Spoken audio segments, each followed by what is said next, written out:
Salut à tous et bienvenue pour le 305e numéro de votre émission Afrobasket Magazine, dont je vous propose de découvrir le sommaire. Angola 2025, tous les pays qualifiés connaissent dorénavant leurs adversaires. Ensuite, retour sur la conférence Sahara de la BAN qui s'est terminée il y a quelques jours à Dakar. Enfin, toujours dans le cadre de la Basket Africa League, mais cette fois-ci au Rwanda, nous vous présenterons la conférence Nil avant la dernière étape de la phase finale en Afrique du Sud. Après Abidjan, où nous avons assisté au tirage au sort de l'Afrobasket Dame, cette fois-ci c'est au tour de Luanda en Angola d'organiser le tirage au sort de l'Afrobasket Homme pour les 16 équipes qualifiées, Mika Slam Dunk. Le tirage au sort de l'Afrobasket 2025 a été effectué le 9 mai dernier à Luanda, en Angola. Les 16 nations qualifiées connaissent désormais leurs adversaires et le moins que l'on puisse dire, c'est que le tournoi s'annonce explosif. La Côte d'Ivoire, dans le groupe A, vice-championne d'Afrique en titre, arrive avec une ambition claire: décrocher le trophée. Ensuite, la République démocratique du Congo sera également à surveiller. 13e lors de la dernière édition, elle a prouvé sa montée en puissance et une deuxième fenêtre de qualification sans faute. Le Cap-Vert, demi-finaliste en 2021, confirme qu'il fait désormais partie des grandes nations du basket africain. Il a dominé son groupe éliminatoire avec des victoires solides. Enfin, le Rwanda, hôte de la dernière édition, voudra faire mieux que sa 10e place. Dans le groupe B, le champion en titre veut confirmer. La Tunisie, détentrice du titre, se retrouve dans une poule à sa portée, avec 5 victoires pour une seule défaite en qualification. Le Nigeria, autrefois géant du basket africain, traverse une période difficile. Sa 12e place lors de la dernière édition et sa 3e position dans le groupe qualificatif témoignent d'un net recul. Le Cameroun, lui, semble prêt à créer la surprise, avec 4 victoires pour 2 défaites, dont 2 matchs très accrochés face au Sénégal. Madagascar, enfin, fait son retour dans la compétition, 14 ans après avoir accueilli l'Afrobasket. Une victoire historique contre l'Égypte lors de la dernière fenêtre a validé leur qualification. Sans pression, les Malgaches espèrent créer la sensation. Dans le groupe C, l'Angola, pays hôte et grande nation du basket africain, veut briller à domicile et renouer avec son glorieux passé. Portés par leur public, les Angolais ont à cœur de montrer qu'ils sont de retour au sommet. Le Soudan du Sud, révélation des dernières compétitions internationales, ne cache plus ses ambitions. 7e lors de la dernière édition, la sélection sud-soudanaise vise clairement le titre cette fois.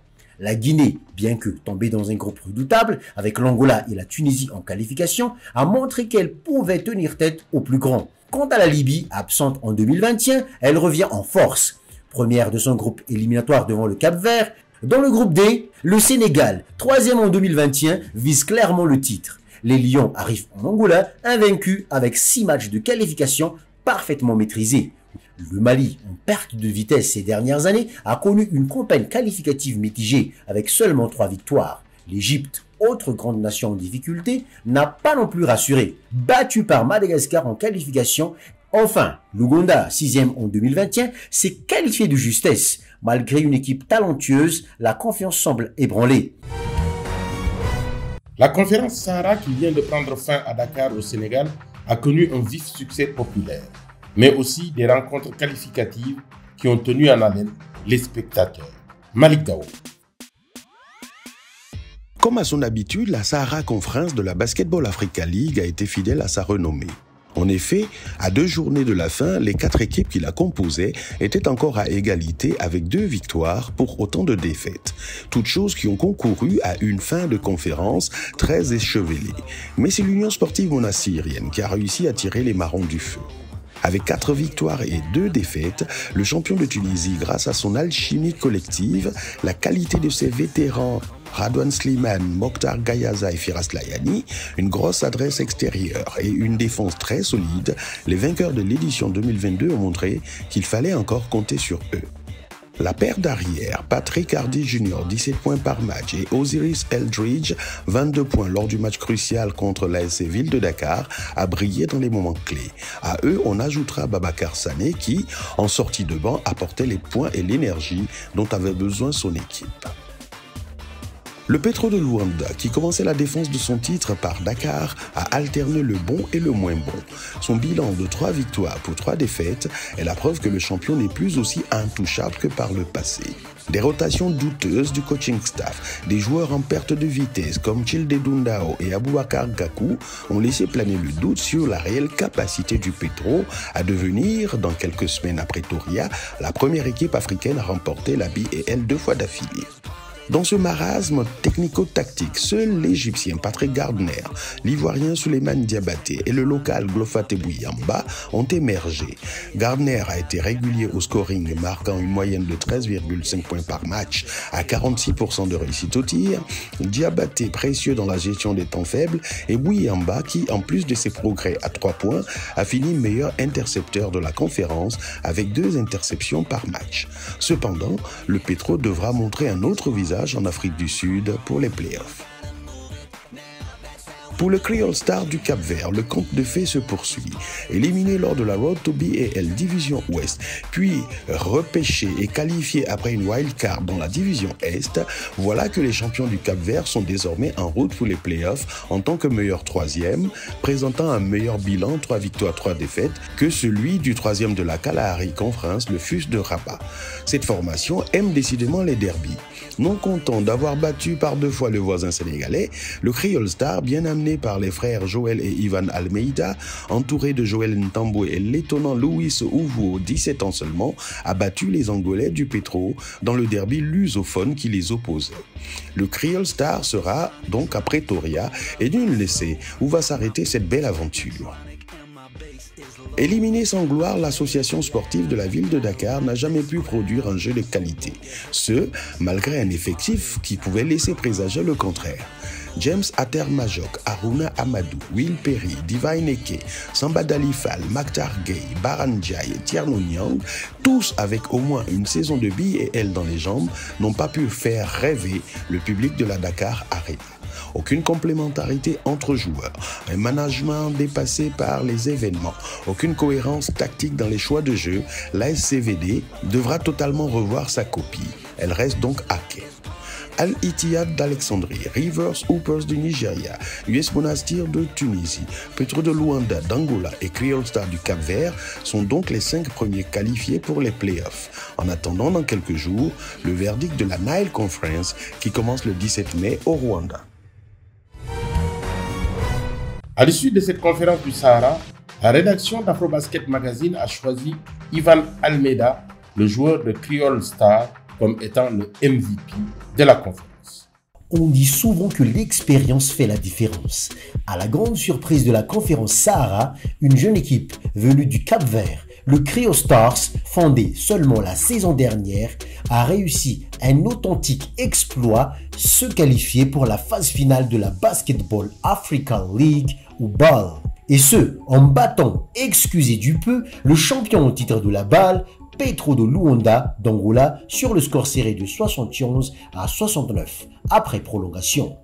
Le Creole Stars, une équipe fondée par 2 frères, les Almeida, n'était à l'origine qu'un projet à vocation sociale. Aujourd'hui, elle est devenue la première équipe professionnelle du Cap-Vert à atteindre ce niveau de compétition, une ascension historique. Ce parcours exceptionnel, le club le doit en grande partie à l'un de ses fondateurs, véritable pilier de l'équipe, Ivan Almeida. À 35 ans, 1m97, l'ailier vétéran a mis toute son expérience au service de ses coéquipiers. Une efficacité redoutable, des statistiques impressionnantes, 17,3 points et 10,8 rebonds de moyenne sur les 6 rencontres de la conférence Sahara. 3 matchs à plus de 20 points, 3 doubles-doubles face à des adversaires redoutables. Le Creole Stars termine avec un bilan équilibré de 3 victoires pour 3 défaites, mais une qualification méritée acquise avec le cœur. Pour ceux qui ne le connaissent pas encore, Ivan Almeida est loin d'être un inconnu du monde du basket africain.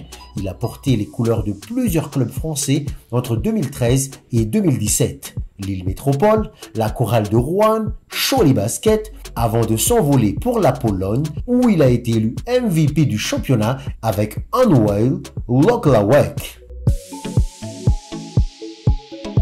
Fidèle à sa sélection nationale depuis 2006, il a défendu les couleurs du Cap-Vert à l'Afrobasket 2009 et 2015. 2025, c'est peut-être l'année d'Ivan Almeida, une qualification historique pour la phase finale de la BAL et qui sait, un nouveau coup d'éclat à venir lors du tournoi final. Le rêve continue. En route maintenant pour le Rwanda, troisième étape avant la phase finale en Afrique du Sud. La conférence du Nil débutera le 17 mai à Kigali. Présentation de cette conférence avec Malik Daou. Bien malin qui pourrait tirer les marrons du feu en pronostiquant sur la conférence Nil de la Basketball Africa League qui démarre ce 17 mai à Kigali, tellement ce groupe semble équilibré sur le papier. Le Al Ahly Tripoli, champion du pays de la Jamaïria libyenne, a fait fort sur le marché des transferts.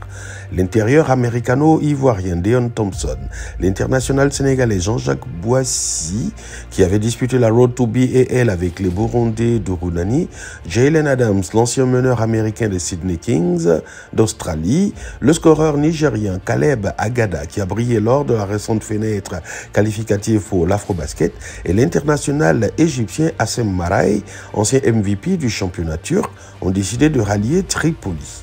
C'est une véritable armada que le club s'est offerte. Reste maintenant à créer une alchimie entre tous ces talents. Pour sa première, dans une saison régulière de la BAL, le Nairobi City Thunder, tout premier club kényan à prendre part à la compétition, ne vient pas faire de la figuration. Le club entraîné par le remarquable tacticien américain Bradley Hibbs et amené par l'expérimenté capitaine Tyler Ongwe est très fort sur sa base arrière. Outre l'international Ongwe, Derek Ogoshi, Eugene Adira, Garang Deng ou Albert Odero sont tous internationaux et ont l'avantage d'avoir joué ensemble la Road to BAL, ce qui, en termes d'alchimie, peut être un atout non négligeable. Mais sa raquette gagnerait à se renforcer un tant soit peu, car elle demeure le talon d'Achille de l'équipe. Le MBB d'Afrique du Sud ne se déplacera pas à Kigali en victime résignée. L'équipe a conservé ses gardiens du temple, tels que Lebesa Selepe, Davon Fashi, Neo Motiba et Marcus Mokoena.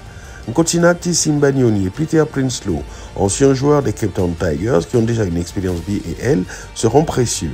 Simbanyoni est le recordman du nombre de rebonds dans un match de BAL avec 25 prises. Il sera aidé dans la raquette par le jeune et immense David Craig, 2,20 m, dont on verra si le passage à Tennessee University en NCAA a permis un développement intéressant. Le scoring sera l'affaire de Jovan Moring et Théophile Leonard, deux gâchettes américaines, et du belgo-sénégambien, comme il aime s'appeler lui-même, Omar Tillemans, avec pour objectif de se qualifier pour les playoffs qui auront lieu chez eux en Afrique du Sud. Pour le club de l'armée patriotique du Rwanda, hôte de la Nile Conference, il faut gommer le cauchemar de mai 2024 où, lors du match décisif à Dakar contre les River Super, le club avait perdu Adonis Filer sur une rupture du tendon d'Achille après avoir perdu en amont Noël Obadia. Un mauvais souvenir qui a semblé ressurgir ces dernières semaines avec les grosses blessures de Shema Osborne et Nobel Bungu Kolo. Mais le club a recruté l'international sénégalais Youssou Ndoye, joueur expérimenté et qui, du haut de ses 2,15 m, devra régner sur la raquette. L'américain Jason Randle, meneur avec un pedigree NBA, sera le gestionnaire de l'attaque, ce sans oublier les internationaux rwandais que sont Jean-Jacques Nshobozwa, William Robanks, Nore Abimana, Alex Mpoyo et un Aliou Diarra revanchard, car l'international malien, s'il est bien remis de sa dernière blessure à une cheville, voudra montrer que c'est bien lui et lui seul qui règne dans les airs en Afrique. Pour ces 4 formations, il faudra finir dans les 2 premiers pour se qualifier directement pour Pretoria ou avoir un meilleur bilan que le FUS de Rabat qui en était à 2 victoires, 4 défaites dans la Kalahari Conference pour espérer finir meilleur 3e. Voilà, Afrobasket, c'est fini. Restez fidèles à la suite de nos programmes. Au revoir.